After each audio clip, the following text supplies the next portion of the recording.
임금 피크제가 위법이라는 대법원 첫 판결이 나왔습니다. 그리고 헌법재판소에선 이른바 윤창호법에 대해 위헌 판결을 내렸습니다.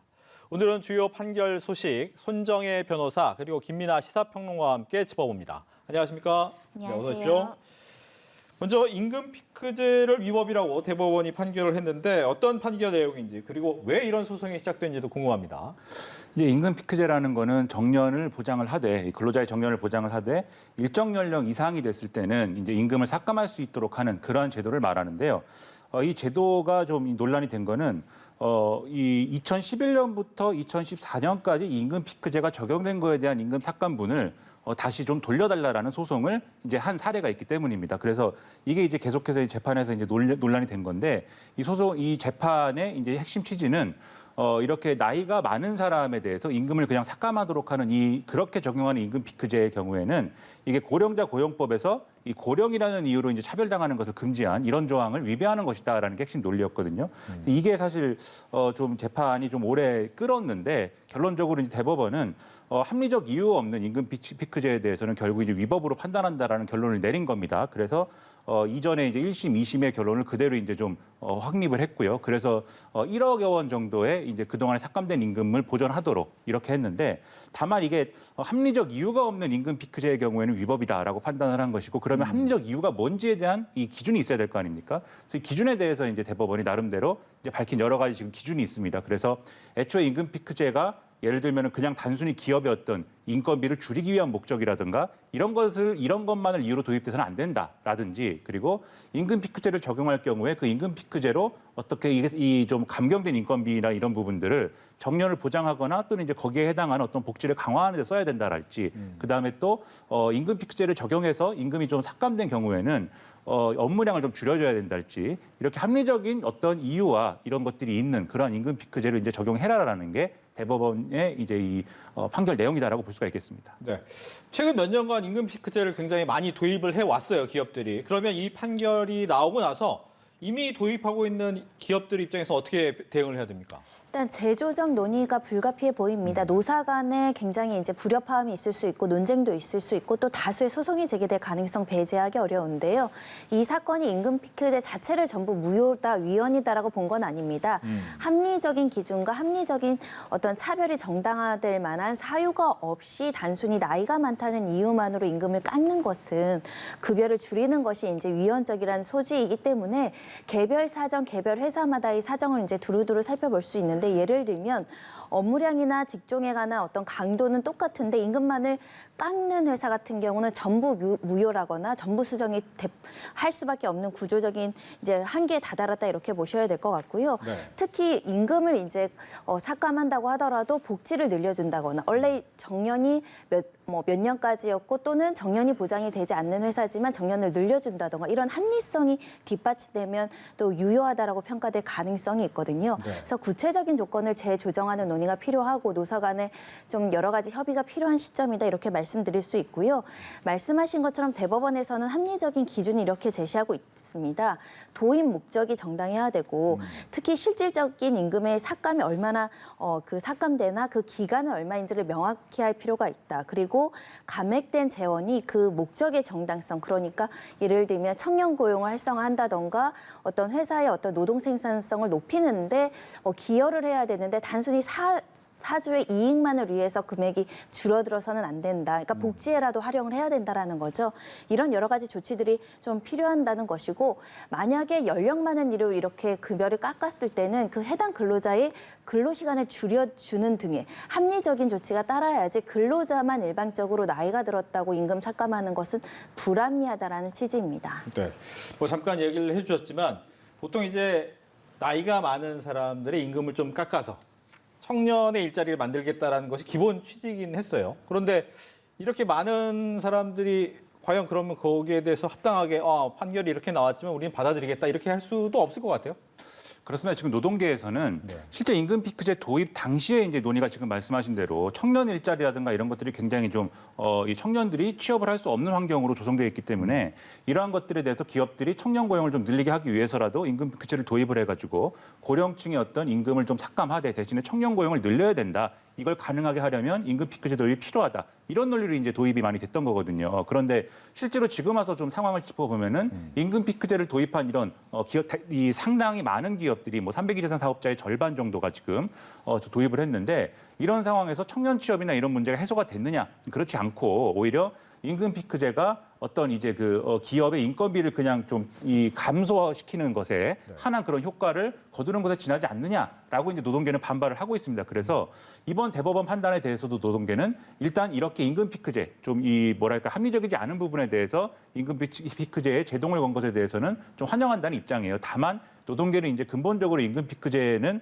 여러모로 이제 좀 부적절하다라는 입장인데 이 대법원 판결에 의하면 어쨌든 합리적인 범위 내에 있다면 임금 피크제 또 가능한 부분이 있기 때문에 거기에 대해서는 이제 노동계는 좀 이것은 좀 아쉽다라는 입장이고 다만 이 재계에서는 이제 완전히 이제 상반된 시각을 이제 갖고 있습니다. 그렇죠. 재계 입장에서 보면은 이게 어쨌든 기업의 어려움이 지금 상당히 있는 상황이고 그리고 애초에 이 논의가 뭐 청년 고용을 좀 더 활성화시키자 이런 것도 있지만 이 임금 지급 체계의 문제를 같이 얘기를 했었거든요. 그래서 이른바 이제 호봉제라고 불리는 거 있지 않습니까? 네. 그래서 나이를 먹으면 당연히 이제 좀 임금이 늘어나는 이런 임금 월제. 제도의 설계가 불합리한 부분이 있기 때문에 좀 다른 어떤 이 임금 체계 도입이 필요하다라는 거의 연장선에서 그 좀 절충안의 차원에서도 임금 피크제 도입이 당분간 필요하다라는 얘기가 있었는데 지금 그 부분에 대해서는 논의가 많이 진전되지 않고 있지 않느냐라는 지적이 또 있는 거예요. 그래서 상반된 어떤 시각을 드러내고 있는데 결과적으로 이 논의가 좀 생산적인 방향으로 가려면 지금 말씀드린 대로 임금 지급의 어떤 그런 제도나 이런 것들에 대한 보완이 일단 있어야 이런 논란을 좀 피해갈 수 있는 그런 상황이 되지 않을까 해서 직무급제 도입이라든지 이런 것들을 앞으로 좀 이 정치권이라든지 우리 사회가 좀 적극적으로 논의해야 될 필요성이 있다라는 그런 좀 시사점을 남기는 그러한 판결이다라고 볼 수가 있겠습니다. 네, 변호사님, 많은 분들이 그렇게 생각하실 것 같아요. 노사정으로 합의했던 내용인데 법원에서 이렇게 판결이 나오면 그렇게 해도 되느냐? 지켜야 되는 거 아니냐 이런 생각도 할 수 있을 것 같아요. 이번에 법원에서는 이 근거를 고령자 고용법을 이제 적시를 했거든요. 고령자 보호법에는 이 임금 기타 복지에서 연령을 이유로 차별해서는 안 된다. 이 규정이 강행 규정이라는 겁니다. 강행 규정은 사적으로 우리들이 합의를 하더라도 번복할 수 없는 무효화 시킬 수 없다라는 거라서 꼭 지켜야 된다. 사실은 헌법에도 나이를 이유로 차별할 수 없다라는 명제가 있기 때문에 이것은 아무리 노사 간에 이제 합의한다고 하더라도 이 대법원 판례 취지는 존중되어야 된다라고 보이고요. 그렇기 때문에 지금 각종의 어떤 혼선이 이어질 가능성도 있지만 예를 들면 불이익을 받은 만큼 정당할 만한 이익, 그게 꼭 뭐 급여가 아니라 근무 형태라든가 근무 시간이라든가 또는 연령, 근무 정년을 연장해 준다던가 이런 여러 가지 근로자에게도 유익한 그런 제도적인 뒷받침이 되면 합리적인 차별이라고 볼 여지가 있는 것이거든요. 그리고 직종마다 여기에서 이제 위법이 나온 분 같은 경우는 연구원이라서 나이에 따라서 노동 성과가 이런 것들이 떨어지지 않는데도 불구하고 합리적인 처벌을 받았다는 거거든요. 근데 노동 생산성 관련해서 나이가 들어서 생산성이 떨어지는 근거가 제시되는 직종은 또 합헌일 수도 있고 위법하지 않다라는 평가가 나올 수 있습니다. 그렇기 때문에 개별적인 사안이나 개별 사업장에서의 구체적 타당성을 가지는 노사 간의 협의가 빨리 수정돼야 되는 시점입니다. 네. 다음 아이템으로 넘어가 보면 이제 음주운전과 관련된 법안 중에 이제 윤창호법이 있는데 위헌 판결이 나왔습니다. 어떤 내용입니까? 이제 윤창호법 도로교통법 148조 2의 1항에 대해서 말씀하신 대로 헌법재판소가 위헌 판단을 내린 건데요. 이것은 이제 음주 측정을 거부하였거나 음주운전을 한 경우를 합쳐서 이제 2회 이상이 됐을 경우에는 가중처벌하는 그런 이제 근거가 되는 조항인 것이죠. 그런데 이 조항에 대해서 헌법재판소는 일단 이 근거 조항에 대해서 이제 이 위헌이다라는 심판을 제기한 세 가지 사건이 있는데 대개 이제 비슷한 사건들입니다. 두 번 연속해서 예를 들면 음주 측정을 거부했거나 음주운전을 했다라고 하는 이런 사안들이 시점이 굉장히 멀리 떨어져 있어서 예를 들면은 2007년에 음주 측정 거부를 해가지고 벌금형이 나왔는데 이게 2021년에 음주운전을 했다. 그런데 이게 뭐 거의 14년에 이러한 좀 차이가 있는 것인데 이게 가중처벌 대상이 돼서 거기에 대해서 이제 이것이 부당하다라고 하는 이런 이제 내용이 있었던 거거든요. 그래서 네. 이런 사례의 경우에 실제로 그렇다고 하면은 이런 사례가 이제 좀 이 과도한 어떤 처벌이 되는 것이냐 이걸 판단하는 것이 이제 쟁점이었는데 헌법재판소는 일단 다른 이제 예를 들면 절도라든가 강도라든가 이런 이제 이런 범죄에 대해서 가중처벌을 적용하는 경우에는 예를 들면 형의 집행이나 면제가 된 이후에 3년 내에 이제 범죄를 저지른다든지 하는 이 시한에 대한 규정이 있습니다. 그래서 그걸 근거로 해서 가중처벌을 하게 되는 그런 상황인데 지금 윤창호법이라고 부르는 우리가 이 조항에 대해서는 이 시한이 없어요. 그래서 지금 말씀드린 대로 14년 전에 뭐 이렇게 했던 것까지 가중처벌을 하는 그런 상황이 되기 때문에 이거는 좀 형평성이라든가 이 비례성 이런 것을 보면은 좀 무리하다라고 봐서 이 가중처벌과 관련된 부분들은 이제 위헌이다라고 판단한 그런 상황입니다. 네. 법적 효력을 잃게 됐다는 게 어떤 의미인지 궁금하고 그렇다면 앞으로 음주운전 관련해서 어떻게 처벌이 되는지도 궁금합니다. 그러니까 개정된 가중처벌했던 법률을 적용할 수 없다라는 것입니다. 다만 음주운전으로 이제 처벌할 수 있는 조항들은 여전히 도로교통법에 남아있기 때문에 지금 기소가 된 사람들은 공소장 변경이 돼야 되고 또 기소되지 않은 사람들은 소위 말하는 윤창호법을 적용하지 않고 그 전에 그러니까 법정형이 높아지기 전 법률 조항으로 이제 적용된다 이렇게 말씀드릴 수 있고요. 법정형은 좀 낮아지지만 또 실무형의 변화가 있는지는 좀 지켜볼 일입니다. 말씀하신 것처럼 예를 들면 15년 전에 음주운전을 한번 하고 이제 최근에 음주운전을 한번 했다고 해서 가중처벌하는 것은 좀 이 형평의 원칙에 맞지 않을 뿐만 아니라 이렇게 개별 사건이 이제 구체적인 재질이 좀 다를 수 있는데 이런 것들을 고려하지 않고 일률적으로 가중처벌하는 것은 아무리 입법의 목적이 정당하다고 하더라도 지나치다라는 게 이제 법원의 판단이라고 보시면 될 것 같고요. 다만 이런 식으로 개정하는 것은 합헌이 나올 가능성이 있습니다. 예를 들면 2번 정도 적발이 되면 가중처벌하는데 그 2번이 최근 3년 이내 또는 최근 5년 이내 이렇게 기간을 특정한다고 한다면 이 위헌성도 많이 사라질 가능성이 있기 때문에 국회에서 다시 허술하다라고 지적되는 또는 위헌성이 있다라고 지적되는 법률에 대해서 다시 살펴볼 필요가 있지 않을까 생각이 들고요. 지금 윤창호법, 그러니까 도로교통법이 사망사고에 가중처벌하는 거 이외에는 지금 다수가 다 위헌 판결이 나오고 있거든요. 그만큼 아무리 이제 음주운전 사고의 경각심을 가지고 엄벌을 처해진다는 입법의 목적이 정당하다고 하더라도 다른 법률 조항과의 형평성 그리고 지나치게 비례의 원칙을 위반하면 위헌이다라는 게 이번 판결의 어떤 시사점입니다. 네. 국회에서 관련된 법안을 또 제대로 바꿨으면 하는 생각이 듭니다. 다음은 로톡 얘기입니다. 법률 광고 플랫폼이라고 해서 이제 변호사들이 많이 가입했던 로톡.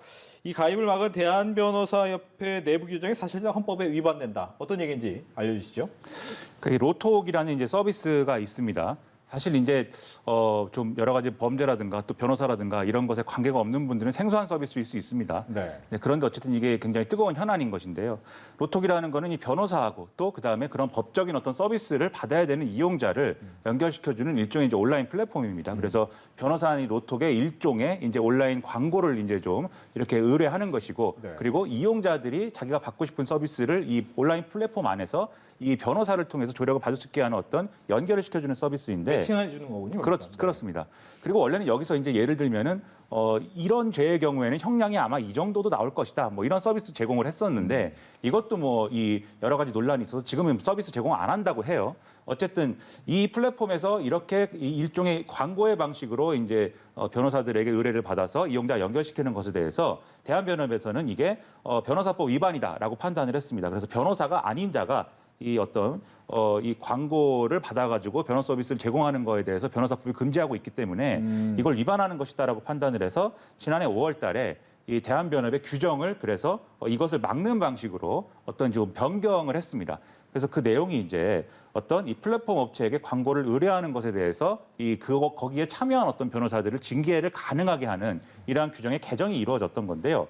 여기에 대해서 이제 헌법재판소는 일단 이게 어쨌든 이 대한변협의 규정을 잘 뜯어보면은 변호사법에서 금지하고 있는 내용을 다시 한번 이제 좀 강제력 있게 확인하는 그런 수준이 아니라 너무 좀 불명확하고 그다음에 여러모로 대한변호사협회가 자의적으로 이 징계를 적용할 수 있는 그런 부분을 허용하고 있는 점이 있다라고 본 것 같아요. 그래서 그런 부분에 대해서 이제 위헌이다라고 판단을 했는데 좀 흥미로운 것은 헌법재판소가 판단한 거에 대해서 이 로톡 측하고 대한변협이 완전히 또 다른 얘기를 하고 있는 듯한 그런 분위기입니다. 가전인수하는 것 같아요. 그렇죠. 로톡의 경우에는 이 대한변호사협회가 이렇게 이 변호사가 아닌 자에 대해서 광고를 이렇게 의뢰하고 그거에 대해서 이제 금지한 규정이 위헌 판정이 났기 때문에 이제 로톡의 서비스를 이제 좀 이 원래 계획대로 운영할 수 있게 된 것이다. 그래서 이러한 이제 좀 위헌 판정에 대해서 환영한다 이렇게 입장을 냈는데 대한변협의 경우에는 그 조항, 그 해당 조항에 대해서는 그렇게 위헌으로 판정이 되었지만 나머지 로톡의 어떤 서비스가 여러모로 변호사법 위반이라고 이제 봐서 그것이 근거가 돼서 만든 다른 규정들은 또 합헌으로 이제 좀 판단이 됐다. 그렇기 때문에 이 헌법재판소의 합헌 결정을 환영한다. 이렇게 입장을 내고 있어서 아무래도 이 헌법재판소의 판단만으로 이 논란이 완전히 이제 좀 사그라든다거나 그러긴 좀 어려운 상황인 것 같습니다. 네. 변호사들은 어떤 생각합니까? 이게 이제 양측의 입장이 충돌되는 건데 변협은 경제적인 대가, 그러니까 돈을 주고 광고해서 변호사의 어떤 홍보나 수임으로 연결시키는 것은 공익적 관점에 반한다는 겁니다. 그러면 돈 많은 변호사가 광고비 많이 쓰는 변호사가 의뢰인들한테 선택받고 능력이나 이런 개인적인 어떤 역량과 상관없이 이렇게 선임되는 것은 공익적인 직업에 맞지 않는다라는 게 변협의 생각이고 지금 로톡은 새로운 신규 서비스고 일반 국민들이 변호사 정보를 접근하기가 어렵고 특히 일부 이제 이름 알려지거나 정관 출신이거나 이런 사람들 아닌 청년 변호사들이 사건 수임하기 굉장히 제한적이기 때문에 어떻게든 알릴 수 있는 홍보 수단을 좀 폭넓게 표현의 자유를 보장해야 된다라는 이익이 지금 충돌하고 있는 상황인데 여기서 변협은 지나치게 광고 규제를 하면 안 된다. 그리고 여러 가지 공익성에도 불구하고 변호사들이 이런 식으로 광고하는 것은 합법으로 볼 수 있다라고 선을 그어준 겁니다. 이렇게 선을 그어줬다라고 한다면 이걸 광고했다라고 변협이 징계했다면 당연히 변호사들이 징계 무효 소송, 징계 취소 소송에 나아갈 것이고 이 징계가 취소될 가능성이 매우 높은 사정이기 때문에 사실상 로톡 같은 신규 홍보 서비스가 앞으로 굉장히 변호사업계에서 활발해질 가능성이 있다. 단점도 분명히 있습니다. 아까 말씀드린처럼 돈으로 광고해서 그 사람의 어떤 경력이나 승소 가능성을 허위로 가장 광고하는 또 악효과도 있을 수 있거든요. 그럼에도 불구하고 변호사들이 광고를 제대로 못한 시절이 굉장히 오래됐는데 예를 들면 변호사 홍보하는 입간판도 잘 못 보셨을 거고 우편물로 광고하는 거 다 금지돼서 못하는 거거든요. 얼마 전에야 신문, 방송 광고가 좀 허용이 됐었는데 이런 어플리케이션이나 이런 서비스 같은 SNS 이런 것들이 금지되다가 이제는 허용이 될 가능성이 매우 높아졌다 보시면 될 것 같습니다. 예, 이렇게 해서 여러 가지 판결 소식과 함께 이야기 나눠봤습니다. 오늘 얘기 잘 들었습니다.